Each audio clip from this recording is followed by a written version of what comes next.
नमस्कार बच्चों। हमारे YouTube चैनल बच्चों की दुनिया में आप सभी का हार्दिक स्वागत है। आज हम लेकर आए हैं कक्षा 6 और 7 की हिंदी की कार्य पुस्तिका परवा, जिसका है आज का टॉपिक आकलन 3। आकलन 3 1 से लगाकर 2 हमने देख लिया है। आज है आकलन 3 और कार्यपत्रक हमने 1 से लगाकर 25 तक देख लिए हैं।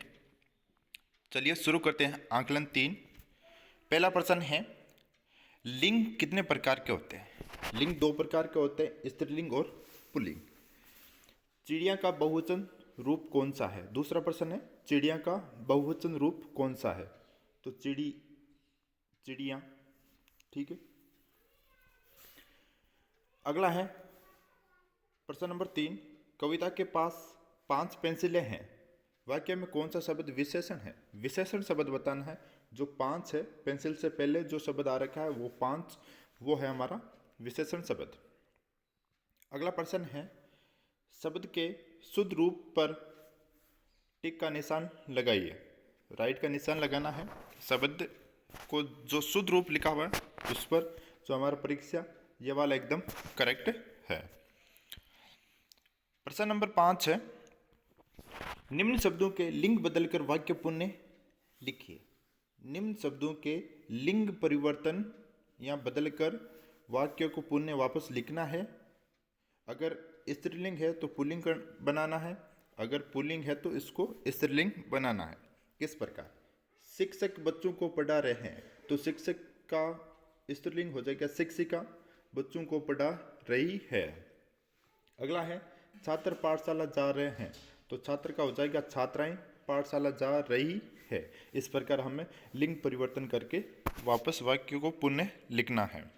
अगला प्रश्न है प्रश्न नंबर 6। प्रश्न नंबर 6 है, गड़े में एक वचन और बहुवचन के शब्द आपस में मिल गए हैं, उन्हें अलग अलग करके लिखिए।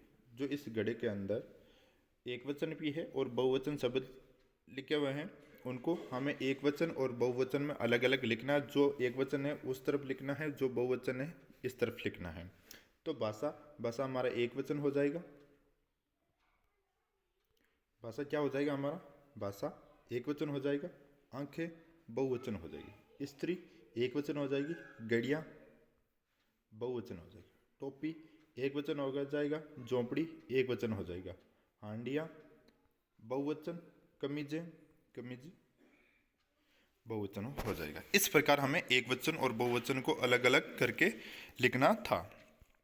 अगला प्रश्न है प्रश्न नंबर 7, निम्नलिखित वाक्यों में से विशेषण छांटकर लिखिए। जो वाक्य दे रखे हमारे पास में, ये वाक्य दे रखे, इनमें से हमें विशेषण छांटकर साइड में या यहाँ पर इस रिक्त स्थान में लिखना है। तो किस प्रकार है? आसमान में काले बादल छा रहे हैं, तो आसमान में काले, जो काले शब्द है वो हमारा है विशेषण शब्द। कौन से हो जाएंगे? काले।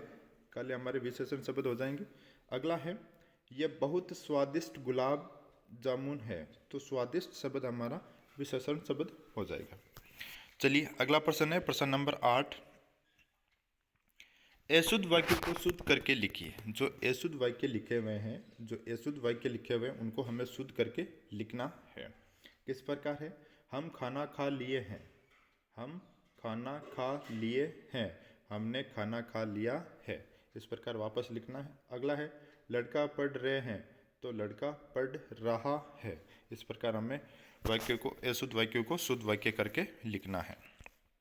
प्रश्न नंबर 9 है, निम्न शब्दों को शुद्ध करके लिखिए। जो ये शब्द दे रखे हैं उनको हमें शुद्ध करके लिखना है। पहला है शारीरिक, तो शारीरिक हो जाएगा।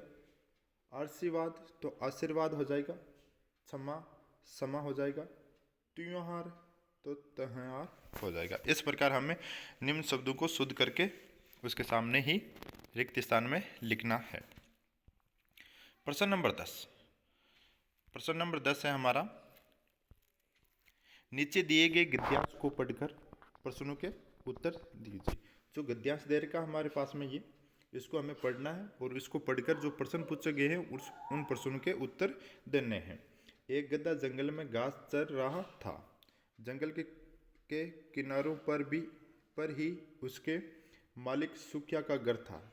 जंगल के किनारों पर ही उसके मालिक सुखिया नाम का कोई मालिक था उसका घर था।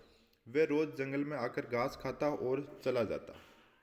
जंगल की हरी हरी घास खाकर उसे बड़ा ही मज़ा आता था। ये एक गद्यांश हो गया हमारा। अब इस गद्यांश को हमने पढ़ लिया है। अब प्रश्न पूछे गए उनके हमें उत्तर देने हैं। प्रश्न नंबर पहला है, गधा जंगल में क्या कर रहा था? तो गधा जंगल में क्या कर रहा था? गधा जंगल में घास चर रहा था। क्या कर रहा था? घास चर रहा था। यह लिखा हुआ घास चर रहा था। अगला प्रश्न है, गधे के मालिक का क्या नाम था? तो गधे के मालिक का नाम सुखिया था। इस प्रकार हमें गद्यांश को पढ़कर प्रश्नों के उत्तर देने थे। आज का हमारा कार्यपत्रक क्या? आकलन 3 यहीं समाप्त होता है। जय हिंद।